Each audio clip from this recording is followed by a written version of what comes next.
Hey guys, this is Gloria. I am back to share with you guys one of the easiest face masks that I have made to date. So I saw someone do a tutorial on using a plate, and they took the plate and they traced around the plate and made a circle, and then they took the circle and they created a face mask from it. So when you're making these face masks, the best thing for the maker is to do it quickly and as efficiently as they possibly can, because we're making so many face masks at the same time.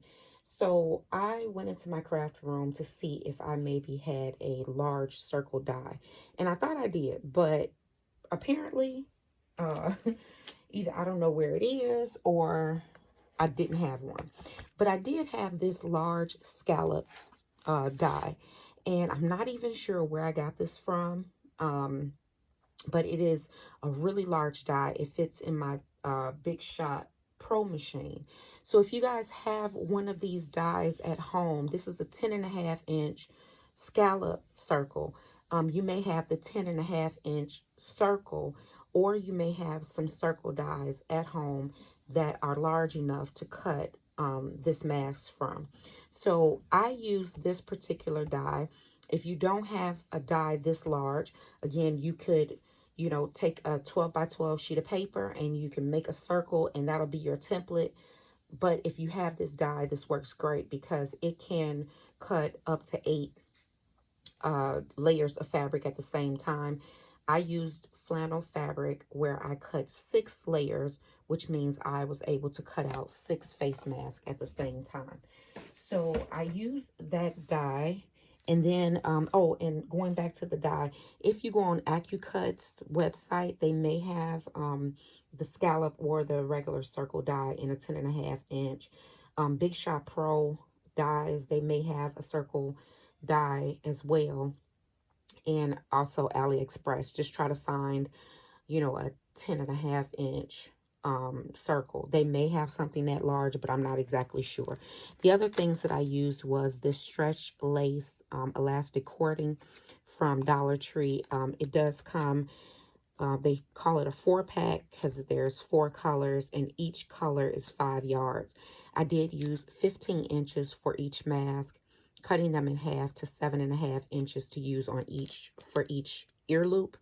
You may want to do 8 inches. There's nothing wrong with having more elastic than not, because then the person can adjust the mask how they need to adjust it for their face. And like I said, I did use flannel material, and I use this material for the inside as well as the outside. If you want to use 2 different fabrics, you can do that.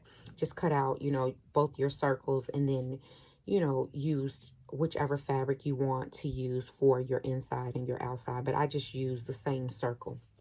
So once I cut out all of my circles, this is what I got. And this, again, is a 10.5 inch circle.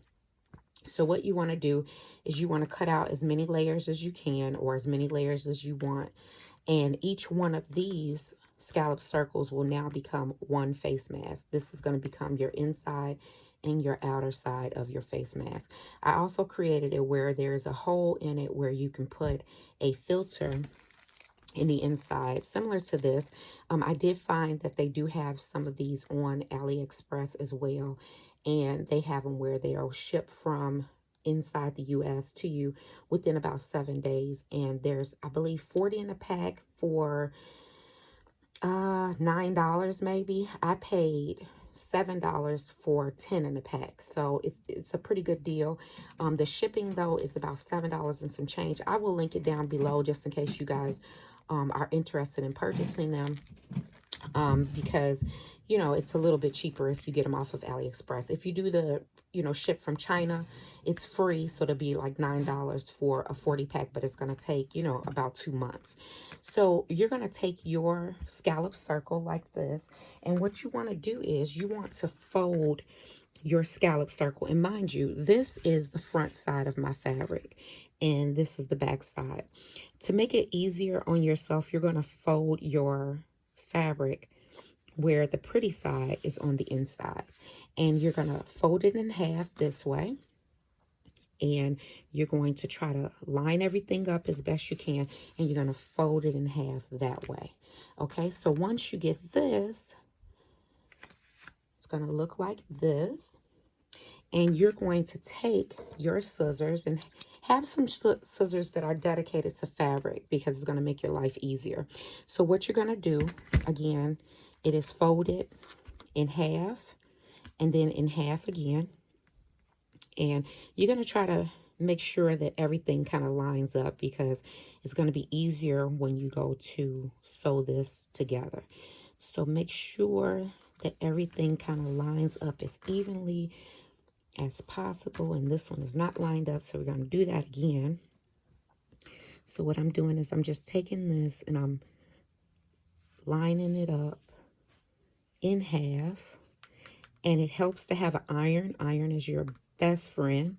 And you're going to fold it, and then you're going to fold it again. And you're going to make it as straight as you possibly can. When you have it folded, it's going to look just like that, right? You're going to take your scissors. You're going to hold the end of your fabric tight.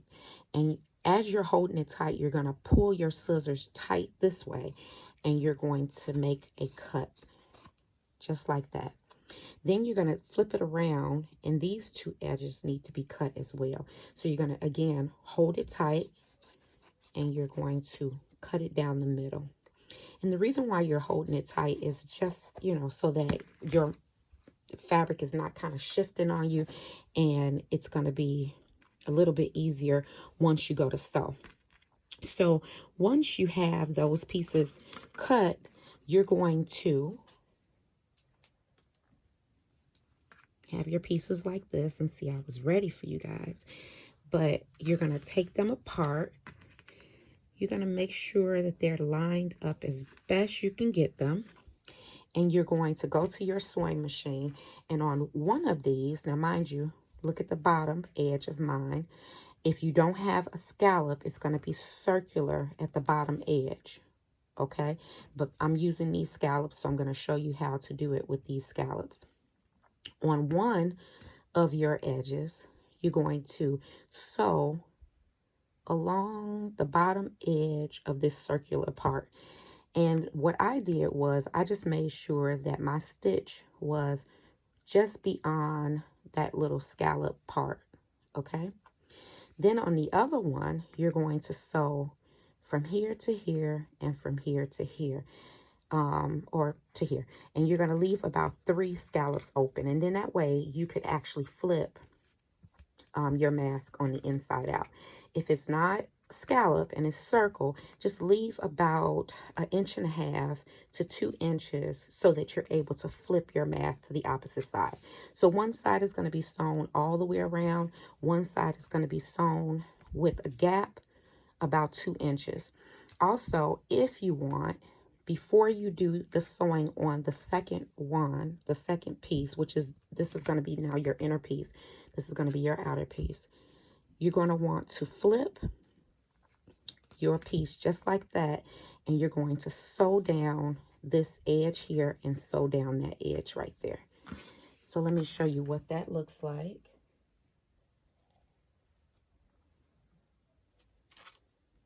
So you're going to have 2 pieces once you come away from your sewing machine that look like this.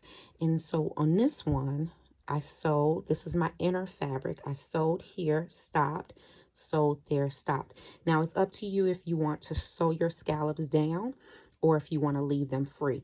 You can also go back and hand sew your scallops in place, like tack them in place if you want. It's totally up to you. On the other one, you're going to sew all the way down this edge, just beyond where the scallop is. If you're using a straight circle, you're just going to do it like a 1/4 inch stitch all the way around.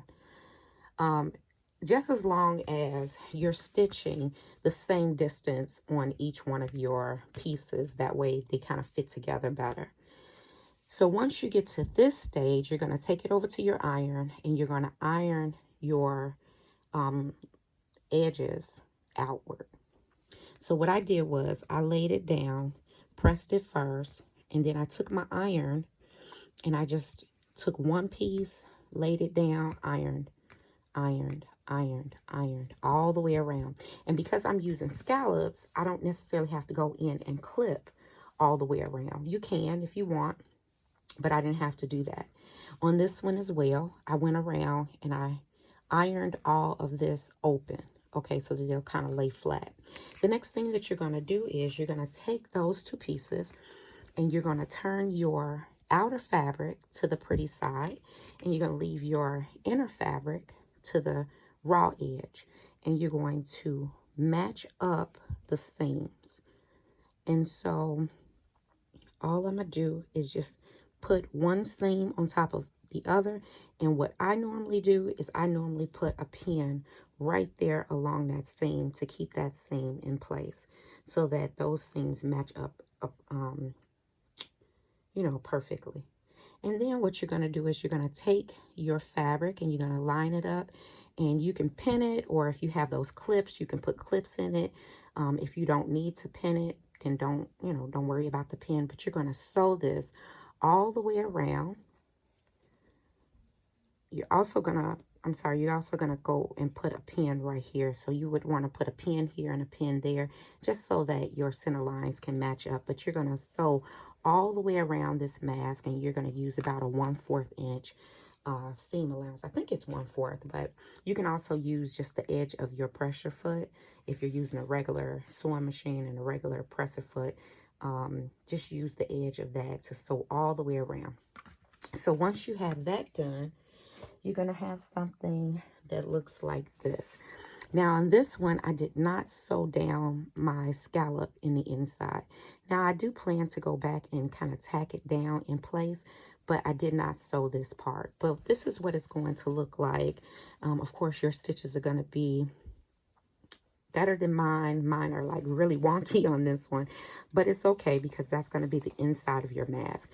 You're also going to go in and you want to clip as close to this edge as you possibly can.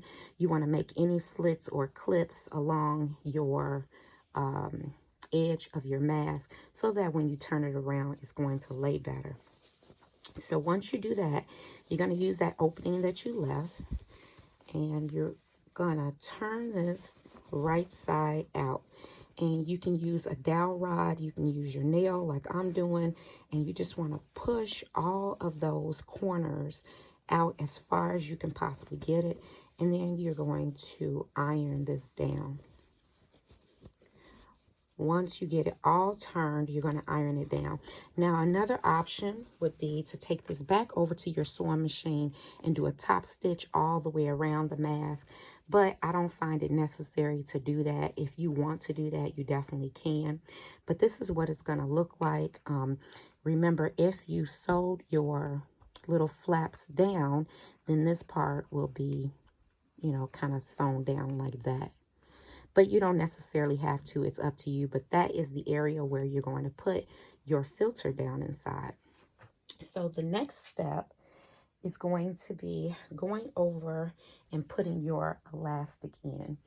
And so I'm going to show you with this one because, as you guys know, I am not a professional at this, and I kind of messed up, and I want to show you what happened. So I had the elastic inside of this mask, and I took it over to my iron, and I wanted to press it so that it'll look really nice for you guys.